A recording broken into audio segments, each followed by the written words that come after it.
Good morning everyone. Myself your chemistry faculty Manan sir from Vidya Mandir classes in collaboration with Saraswat International Academy Vapi. So in the last class I was talking regarding the nucleophilic substitution reaction.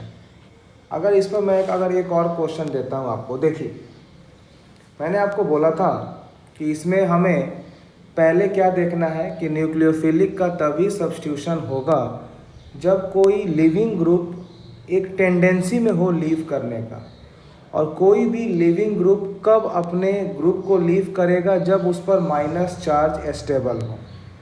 ठीक है, इसमें तो आपको हम पहले एक point लिखवाए थे, क्या फिर से हम रिकॉल करवा रहे हैं। द फर्स्ट पॉइंट वाज कि living tendency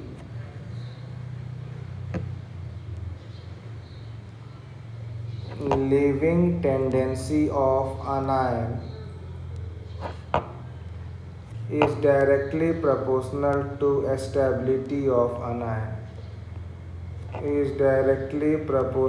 to stability of anion. मतलब जितना अनायन स्टेबल होगा उतना जल्दी वो ग्रुप को छोड़ के भाग जाएगा। दूसरा, वीकर द बेस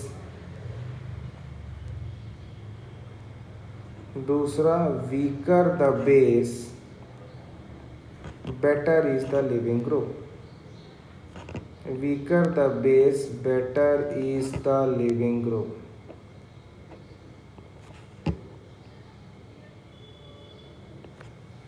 ये दो कंडीशन है। अब हमको ये थोड़ा सा हजम नहीं हुआ कि सर ये weaker the base better is the leaving group, sir ये समझ में नहीं आ रहा है। देखो मैं बच्चों का दिल का बात समझता हूँ, पढ़ाई का बात, बाकी तो नहीं, कि सर ये weaker the base better is the leaving group कैसे होगा। अब देखो जैसे मान लो मैं आपको दे दिया HF, हम आपको दे दिए HCl, हम आपको दे दिए HBr, हम आपको दे दिए HI।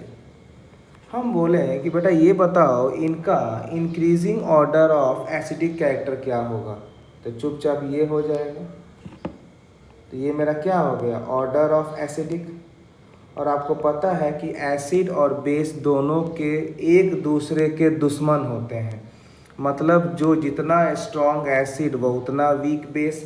तो अगर हम बेस की ऑर्डर में बात करें तो सबसे स्ट्रॉन्ग हो जाएगा HF, उससे कमज़ोर HCl, उससे भी कमज़ोर HBI, सबसे कमज़ोर HI। ये क्या हो गया, बेसिक। और आपको यहाँ पर हम लिखाए थे कि RBr, RCl, RI और RF में जो सबसे अच्छा लिविंग ग्रुप है वो RI है, बिकॉज माइनस आई, आयोडीन का साइज़ बड़ा है तो माइनस स्टेबल है। और यहाँ भी देखिए जो HI है ये क्या है, सबसे वीक बेस है, यानी आयोडीन सबसे, HI सबसे वीक बेस, और जो सबसे वीक बेस है वो सबसे अच्छा लिविंग ग्रुप। इसीलिए हमने यहाँ पर आपको पॉइंट लिखवा दिया है कि weaker the base better is the leaving group.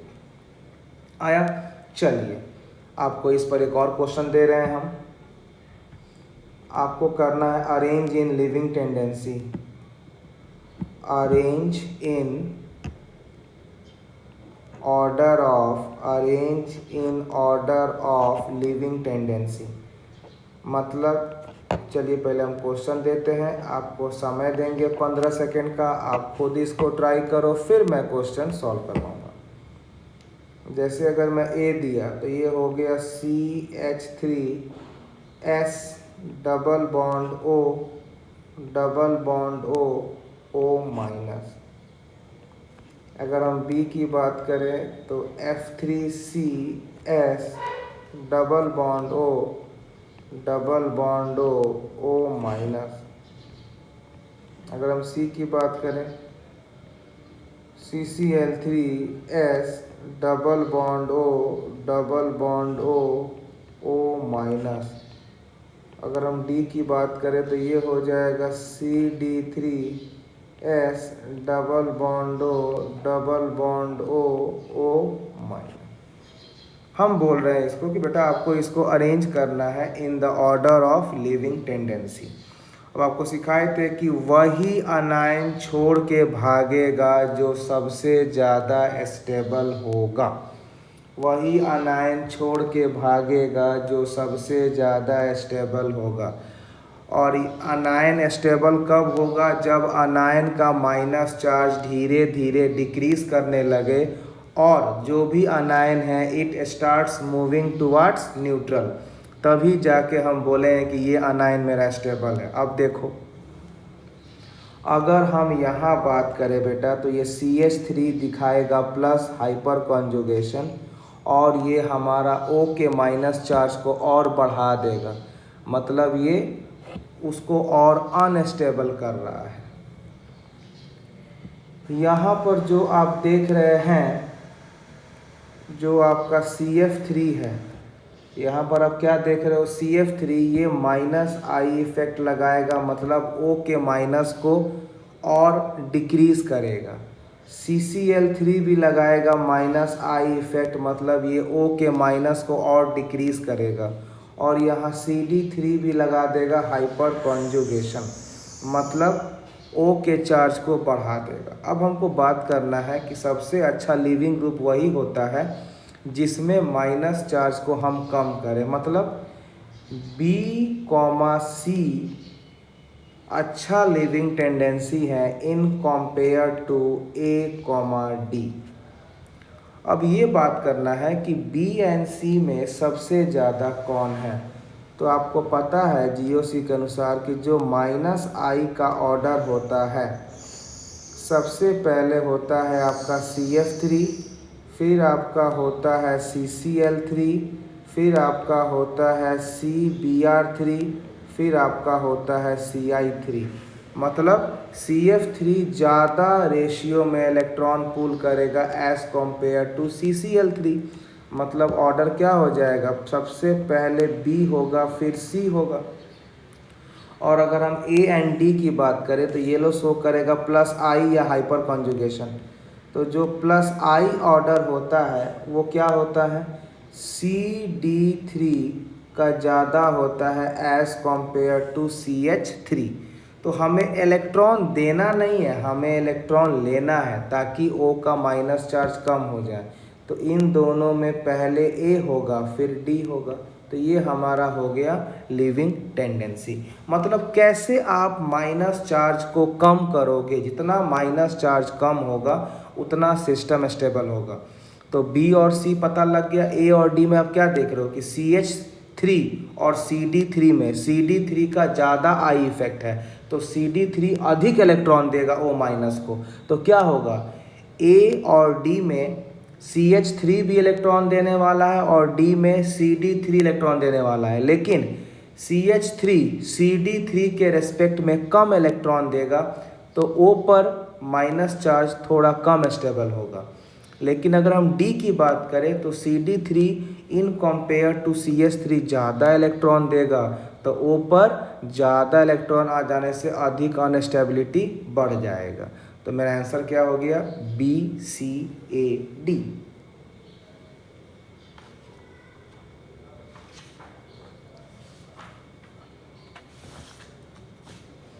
चलिए एक और हम बात करते हैं। एक बहुत अच्छा आपका लिविंग ग्रुप है, ये भी याद रखिएगा, कभी कभी आता है शॉर्ट फॉर्म में भी आता है। देखिए ये एग्जांपल ऑफ लिविंग ग्रुप है, आपको आना चाहिए। S double bond O, double bond O, single bond O minus,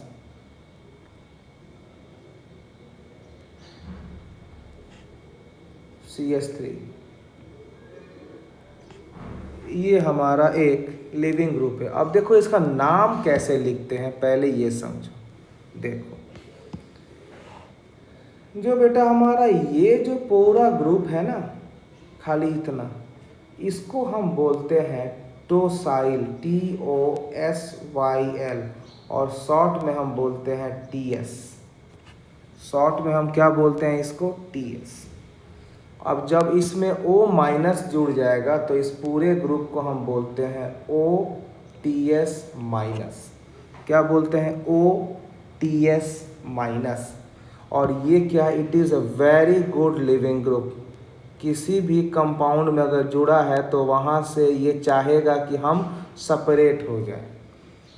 तो ये आप याद रखिएगा कि आपके जब एग्ज़ाम में रिएक्शन आएंगे तो वो OTS के नाम से आएगा, तो आपको समझ जाना है कि इसका ये फार्मूला है और इसको हम टोसाइल बोलते हैं और ये गुड लिविंग ग्रुप है।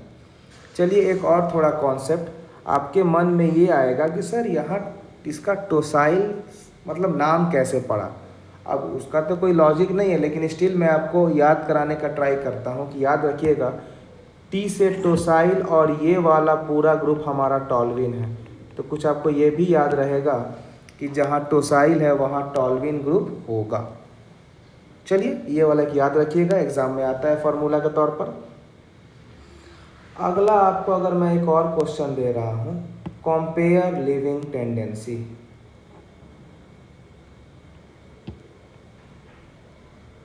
कंपेयर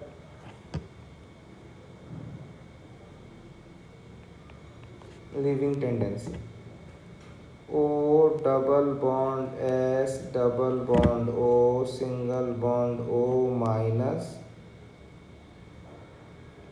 पहला ये O double bond S double bond O single bond O minus.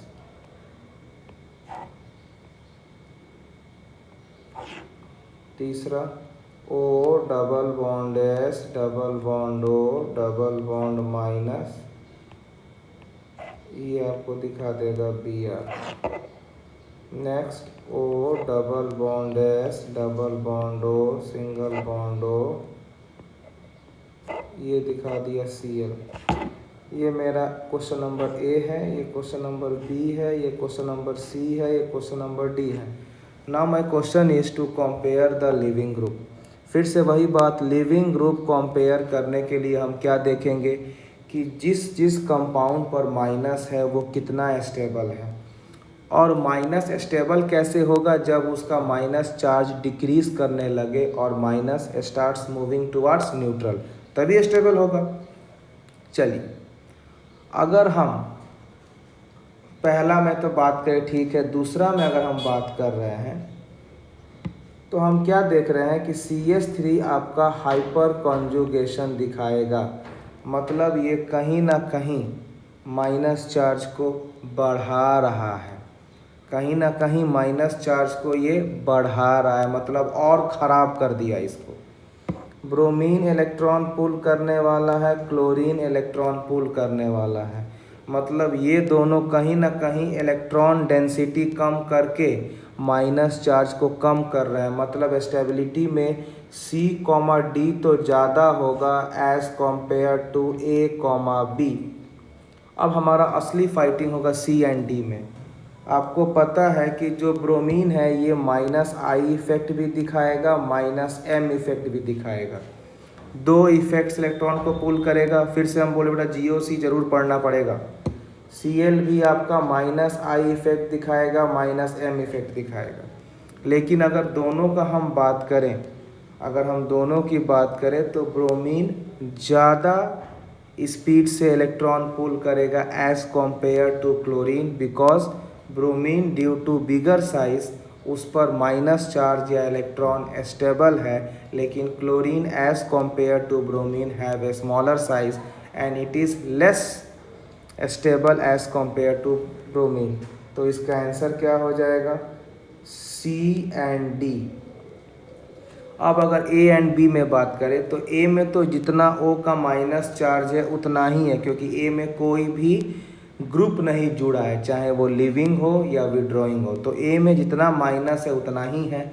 लेकिन B में आप देख रहे हो कि CH3 के एडिशन से CH3 आपको दिखा रहा है हाइपर कॉन्जुगेशन, जिसके कारण O पर माइनस चार्ज और बढ़ रहा है, तो ये और ख़राब हो रहा है और अनस्टेबल हो रहा है। लेकिन A में जितना है उतना ही है, तो क्या हो जाएगा A एंड B, क्योंकि B इसको और ख़राब कर रहा है। तो ये हमारा ऑर्डर हो गया लिविंग टेंडेंसी का। आया समझ में? चलिए कुछ और आपको रिएक्शन से हम सिखा देते हैं कैसे हम लिविंग टेंडेंसी को सिस्टम से रिलीज़ करते हैं। जैसे मान लीजिए अगर हमें दिया है R plus triple bond N। तो आप क्या देख रहे हो कि जो N ट्रिपल बॉन्ड N है ये एक्चुअली N2 है और N2 is the best leaving group. तो क्या होगा, यहाँ से आपका बॉन्ड टूट जाएगा और ये बन जाएगा R plus and N2। This N2 is the very good leaving group.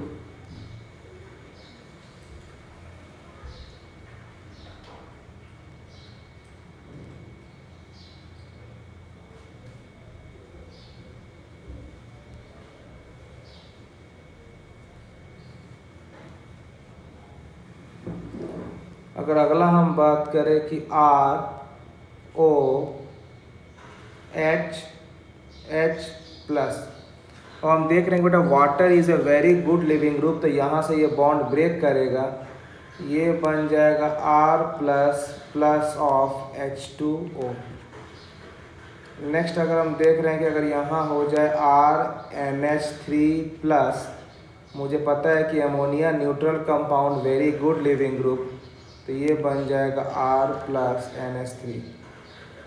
तो आपको तो हम पहले बताए थे बेटा कि जो आपका लिविंग ग्रुप है वो दो तरह का होता है, चाहे वो अनायन हो या क्या हो जाए, न्यूट्रल हो। क्लियर है? चलिए एक और क्वेश्चन लेते हैं। एक क्वेश्चन आपका ये आता है, ध्यान से देखिएगा कि अगर मान लीजिए आपको अगर दिया हुआ है H2O और अगर आपको दिया गया है NH3, हम दोनों का अगर बात करें कि इन दोनों में सबसे अच्छा लिविंग ग्रुप टेंडेंसी किसका होगा, सबसे अच्छा लिविंग ग्रुप टेंडेंसी किसका होगा, तो इसका आंसर क्या होगा, सबसे अच्छा लिविंग ग्रुप टेंडेंसी वाटर का होता है। Water is greater than ammonia. अगर मैं आपको वाटर एंड एमोनिया दूँ और इसमें से बोलूँ कि सबसे अच्छा लिविंग ग्रुप टेंडेंसी किस में होता है, तो क्या बोलोगे कि वाटर का सबसे ज़्यादा लिविंग ग्रुप टेंडेंसी होता है एज़ कंपेयर टू एमोनिया। लेकिन अगर यही इसका हम बोलें कि बेटा इसमें सबसे स्ट्रॉन्ग बेस कौन होगा, तो O के पास भी लोन पेयर है, N के पास भी लोन पेयर है। तो स्ट्रॉन्ग बेस कौन होगा, जो सबसे पहले इलेक्ट्रॉन देने का टेंडेंसी रखता है। आपको पता है कि नाइट्रोजन एंड ऑक्सीजन में oxygen is more electronegative as compare to nitrogen. मतलब ऑक्सीजन का इलेक्ट्रॉन डोनेटिंग जो रेट है वो कम होगा as compare to ammonia. Ammonia में जो नाइट्रोजन है, और आपको पता है बेस उसी को बोलते हैं जो जितना जल्दी इलेक्ट्रॉन या लोन पेयर फास्ट डोनेट करे वो उतना स्ट्रॉन्ग बेस होगा। तो एमोनिया और वाटर में स्ट्रॉन्ग बेस कौन हो जाएगा, एमोनिया, और वाटर इससे कम। तो जब बेस स्ट्रॉन्ग हो गया तो आपको तो पहले ही लिखवाए थे कि weaker is the base, good is the leaving group. तो अगर एमोनिया और वाटर की बात करें तो water is the weak base. तो वाटर अगर वीक बेस है तो वाटर क्या होगा, गुड लिविंग ग्रुप। तो ये वाला हमारा ऑर्डर हो गया बेस का और ये ऑर्डर हो गया लिविंग ग्रुप का। तो आप ऐसे भी निकाल सकते हो बेटा, अगर आपसे पूछे कि लिविंग ग्रुप का ऑर्डर क्या है तो आप बेस का ऑर्डर भी निकाल सकते हो, और बेस का ऑर्डर निकालने के बाद आप ये देख लेना कि जो स्ट्रॉन्ग बेस है वो बैड लिविंग ग्रुप है, जो वीक बेस है वो स्ट्रॉन्ग लिविंग ग्रुप है। आया समझ में? चलिए अगला हम जा रहे हैं बेटा बात करने की different types of nucleophilic substitution reaction, जो आपको पढ़ना है। Different types of nucleophilic substitution reaction हम जा रहे हैं बात करने। Types of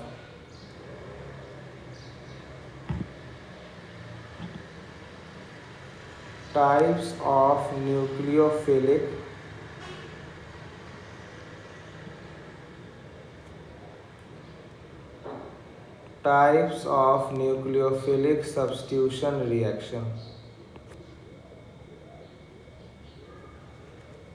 types of nucleophilic substitution reaction. सबसे जो पहला आपको पढ़ना है वो है SN1। जो दूसरा आपको पढ़ना है वो है आपका SN2। जो आपको तीसरा पढ़ना है वो आपका है SN1 डैश।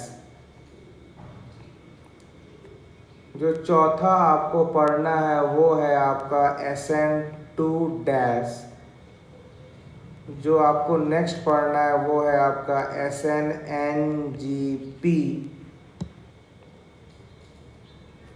जो आपका नेक्स्ट पढ़ना है वो है आपका SNI। और जो आपका लास्ट में पढ़ना है वो है आपका SNAR। क्या है वो आपका SNAR। अगर हम सबके फुल फॉर्म का बात करें, फुल फॉर्म तो कोई पूछता नहीं है, लेकिन एक आइडिया के लिए आप लिख के रख लो। जब आप नोट्स बना रहे हो तो अच्छी से बनाओ, ताकि जब पढ़ाई करने चलो तो कुछ भी पॉइंट्स छूटे ना। सबसे पहला दिया है SN1। SN1 का मतलब क्या होता है? Unimolecular nucleophilic substitution reaction. Unimolecular nucleophilic substitution reaction. अगर SN2 की बात करें तो इसको हम बोलते हैं by molecular nucleophilic substitution reaction. By molecular nucleophilic substitution reaction. SN1 dash का अगर हम एरो दें, इसका अगर नाम लिखे तो क्या हो जाएगा? Unimolecular rearrangement. SN1 डैश का हो जाएगा unimolecular rearrangement nucleophilic substitution reaction. SN2 dash का बात करें तो ये हो जाएगा by molecular rearrangement nucleophilic substitution reaction. SNNGP का अगर हम बात करें तो इसका फुल फॉर्म हो जाएगा neighbouring group participation nucleophilic substitution reaction. अगर SNI की बात करें तो ये हो जाएगा intra molecular nucleophilic substitution reaction. अगर SNAR का बात करें तो इसका हो जाएगा एरोमेटिक न्यूक्लियोफिलिक सब्स्टिट्यूशन रिएक्शन। क्या हो जाएगा? Aromatic nucleophilic substitution reaction. तो इतने तरह का हमें क्या पढ़ना है? Nucleophilic substitution reaction. लेकिन आपके लिए जो सबसे ज़्यादा इम्पॉर्टेंट है वो SN1 SN2। लेकिन पढ़ना सब है। क्वेश्चन एग्जाम में किस पर आएगा ये तो हम नहीं कह सकते, लेकिन ज़्यादा अक्सर जो मेरी जो एक्सपीरियंस है क्वेश्चन इसी पर आता है, SN1 SN2। इसका मतलब ये नहीं है कि बाकी को हम छोड़ देंगे, नहीं, पढ़ना सब है। तो सबसे पहला जो आप हेडिंग दोगे वो आप दोगे SN1। We are going to start with SN1। क्या होता है क्या नहीं होता है हम सब बात करेंगे। हम स्टार्ट कर रहे हैं SN1।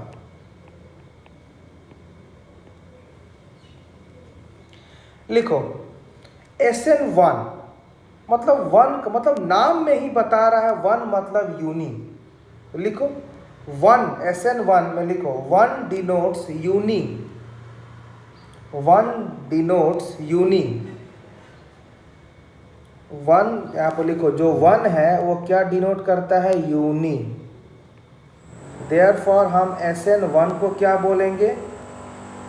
यूनी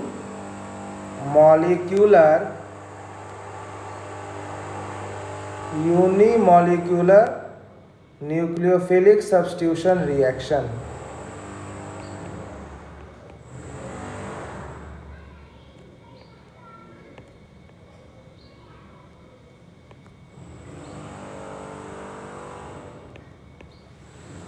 पहला। दूसरा, ये जो आपका वन है बेटा, ये क्या शो करता है कि जो SN1 होता है, इट इज़ वन शो करता है कि जो रिएक्शन में SN1 दिखाएगा it is first order reaction. याद रखिएगा, SN1 का मतलब है कि ये वही रिएक्शन में जाएगा जो रिएक्शन का ऑर्डर 1 है। तो SN1 का समझ में आ गया मीनिंग कि सबसे पहले ये फर्स्ट ऑर्डर रिएक्शन में होता है, और दूसरा इसका full form unimolecular nucleophilic substitution reaction. अब इसमें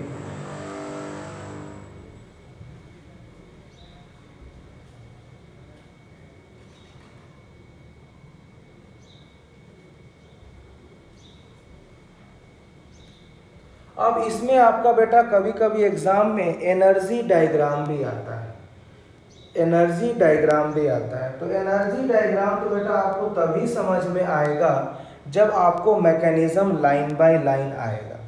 और मैकेनिज्म एक ऐसा है जो it is just like mathematics, practice जितना करोगे उतना हाथ घुमा पाओगे।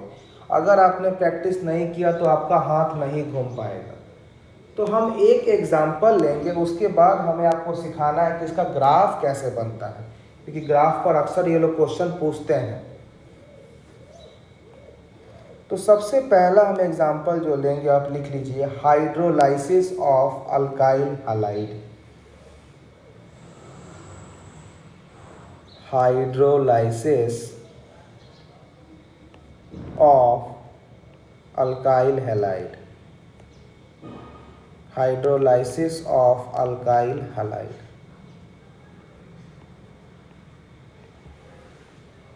अगर हम इसकी बात करें बेटा तो देखो, आप कोई भी एक अल्काइल हैलाइड ले लो, मान लो हमने ले लिया RX। हाइड्रोलिसिस मीन्स इसमें हमने डाल दिया पानी, ये आपका बन गया ROH प्लस ऑफ HX। ये हमारा रिएक्शन हो गया किसका, on hydrolysis of alkyl halide. अब अगर मैं इसका मैकेनिज्म की बात करूं, मैं क्या बात करूं इसका, I am going to talk regarding mechanism. मान लो हमने R के जगह 3 डिग्री कार्बन ले लिया, ठीक है। तो R के जगह हमने ले लिया CH3 का होल 3CX, और जब हमने इसको रिएक्ट किया वाटर से तो ये बन गया हमारा CH3 का whole 3COH plus of X minus, ये हमारा बन गया, ठीक है। आप X माइनस को आप HX भी लिख सकते हो। अब देखिए इसमें पहला स्टेप में क्या हुआ, आप समझिए मैकेनिज्म। एक बार आपको मैं 15 सेकंड का टाइम दे रहा हूँ, एक बार इसको आप खुद सोचिए तो क्या होगा।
चलिए, आपने कुछ सोचा, आइए अब हम जा रहे हैं मैकेनिज्म की बात करने। देखिए, सबसे जो पहला स्टेप होगा बेटा, इसमें क्या होगा, ये आपका हो गया CH3 का होल 3 CX।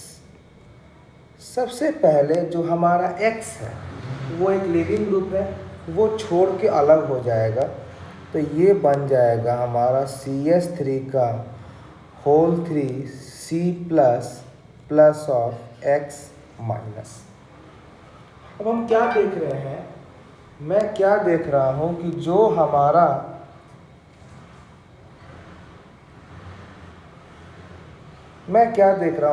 हमारा कार्ब कटायन है वो 3 डिग्री है, ज़्यादा स्टेबल है, और अगर लिविंग ग्रुप गया तो वो भी स्टेबल है।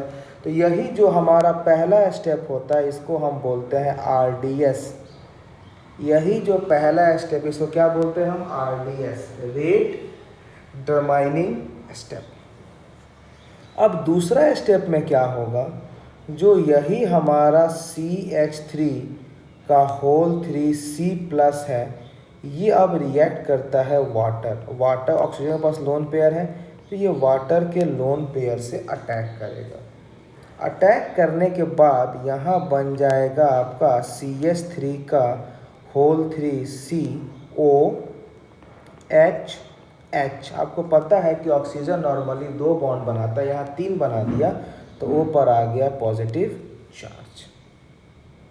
ठीक है, फर्दर क्या होगा नंबर 3 में, कि यही जो आपका बना है CH3 का होल 3 COH प्लस, ये फिर से वाटर से रिएक्ट करेगा और क्या करेगा, O का लोन पेयर, अब इस बार O लोन पेयर से ये H को बाहर निकाल देगा और ये बन जाएगा CH3 का whole 3 COH plus H3O plus. तो ये हमारा बन गया। अब ये एग्जाम में आपका क्वेश्चन भी आ सकता है बेटा, conversion of alkyl halide to alcohol, ये भी कर सकते हैं। अब इसमें आपका एक डाउट आएगा, जो मैं आपका दिल का बात समझ गया, सर यहाँ पर जो आप C प्लस लिखे हैं, सर आपके पास तो X माइनस भी है, तो माइनस वाला भी तो अटैक कर सकता है, क्यों वाटर अटैक किया? Very good question. लेकिन बेटा आपको हम पहले बताए थे what is polar protic solvent and polar aprotic solvent. Water क्या है? Polar protic solvent. ये कटायन अनायन दोनों को सराउंड कर लेता है। क्या करता है? कटायन एंड अनायन दोनों को सराउंड कर लेगा। अब एक बार अगर ये X माइनस को सराउंड कर लेगा तो फिर X माइनस के पास कोई भी जगह खाली नहीं है जहां से ये मूवमेंट कर सके। इसीलिए X माइनस के होते हुए भी X माइनस प्लस के सामने अटैक नहीं कर सकता due to polar protic solvent. इसीलिए यहाँ पर X में अटैक नहीं करता है और वाटर की अटैक होती है। तो बेटा यही हमारा हो गया मैकेनिज्म। अब इसमें जो क्वेश्चन आता है पहले वो समझिए, सारा इंपॉर्टेंट पॉइंट। पहला पॉइंट कि जो हमारा SN1 रिएक्शन होता है वो किस पर डिपेंड करता है। अब देखिए SN1 का पहला स्टेप में हमारा कार्ब कटायन बना, और वो भी कौन सा कार्ब कटायन बना? 3 डिग्री, जो हाईली स्टेबल है। तो पहला हम पॉइंट क्या बोल सकते हैं कि जो हमारा रेट ऑफ SN1 है, the rate of SN1 reaction is directly proportional to stability of carb cation.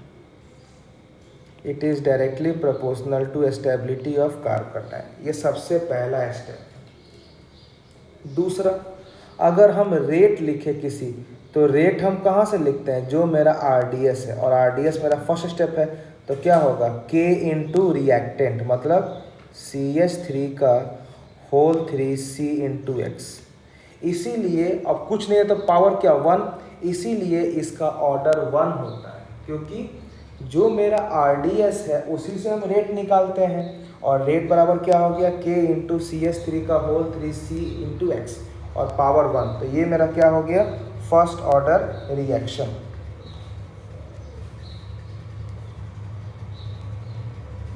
Next हम बात करते हैं कि जो हमारा इसमें कार्ब कटायन बनता है इंटरमीडिएट के फॉर्म में, उस कार्ब कटायन को हम रीअरेंज कर सकते हैं। हमने क्या बोला, जो भी आपका कार्ब कटायन, जैसे यहाँ कार्ब कटायन बना है तो इसको आप रीअरेंज कर सकते हो। तीसरा पॉइंट क्या बोलेंगे हम, carb cation form can be rearranged. Carb cation can be formed, can be rearrange. उसको आप रीअरेंजमेंट, रिंग एक्सपेंशन सब कर सकते हो। नेक्स्ट, जो हमारा SN1 रिएक्शन है ये एक्सोथर्मिक है कि एंडोथर्मिक है? ये एक्सोथर्मिक है। क्यों? क्योंकि हमारा हर बार स्टेबल प्रोडक्ट बन रहा है। तो ये क्या हो गया, जैसे देखो आप, पहला स्टेप में हमारा स्टेबल कार्ब कटायन बन गया और लास्ट स्टेप में यहाँ जहाँ पर O पर प्लस चार्ज था यहाँ O न्यूट्रल हो गया। तो हर बार आप क्या देख रहे हो कि हमारा स्टेबल प्रोडक्ट बन रहा है। तो जो रिएक्शन है वो हमारा क्या हो गया, एक्सोथर्मिक। वो क्या हो गया, एक्सोथर्मिक। तो ये कुछ हमारा इम्पॉर्टेंट पॉइंट है जो आपको आना चाहिए। पहला पॉइंट क्या है कि जो हमारा रेट ऑफ SN1 है directly proportional to stability of carbocation. दूसरा हम रेट लिख दिए, रेट उसी से लिखेंगे जो हमारा RDS है। तीसरा क्या है, carb cation formed can be rearranged. और चौथा क्या है, एक्सोथर्मिक प्रोसेस। इसके बाद कुछ ऐसे फैक्टर्स हैं जो हमारे रेट ऑफ SN1 पर डिपेंड करते हैं, उनको अफेक्ट करते हैं। तो अगला आप हेडिंग दो, factors affecting SN1 reaction. Next you give the heading factor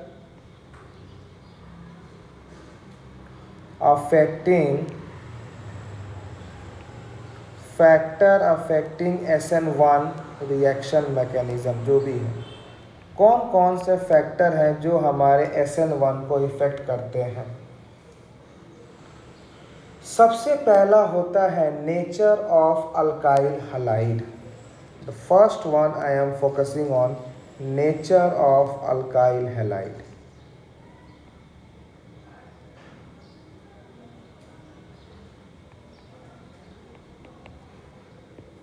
ठीक है, एक बार आप इसको अपने NCERT book as well as VMC के मॉड्यूल से पढ़िए, फिर मैं आगे कंटिन्यू करूँगा। And everyone wish you a very happy new year.